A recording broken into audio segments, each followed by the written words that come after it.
इथून पुढे तुम्हाला सल्ला, जर कार्यकर्त्यांचं मन काय सांगतंय आणि खरं जर निर्णय घेणार असाल तर अजितदादाला या महायुतीतून बाहेर काढा.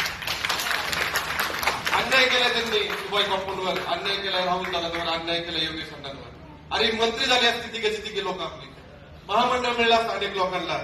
अजितदादा येऊन आमचे आबासाहेब सोनवणे शामगावने डिप्युटीचा निधी मागायला गेले आणि अजितदादा म्हणले तुमचा काय संबंध आहे, आम्ही 10% निधी देणार. अरे नको आपल्याला सत्ता ही पुढची विधानसभेची, पण अजितदादा असेल तर पाहिजे का सत्ता आपल्याला पुणे जिल्ह्यातल्या कार्यकर्त्यांना? बापू, पुणे जिल्हा आणि सोलापूरची तीच परिस्थिती आहे. तुम्हाला तर पालकमंत्री काय दुसराच मिळालेला आहे आतापर्यंत. स्वाभिमानी नेतृत्व या पुणे जिल्ह्याला मिळत नाहीये. पुणे जिल्ह्यातल्या लोकांचं हाल झालेलं आहे.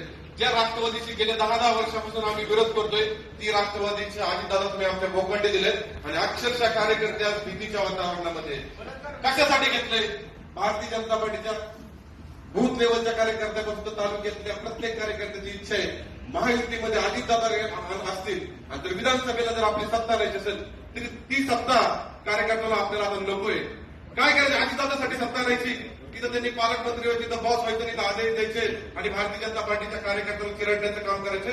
बॉसची सत्ता आम्हाला नकोय. होऊ द्या तुम्ही पालकमंत्री सोलापूरचे, होऊ द्या आमदार पालकमंत्री पुण्याचे.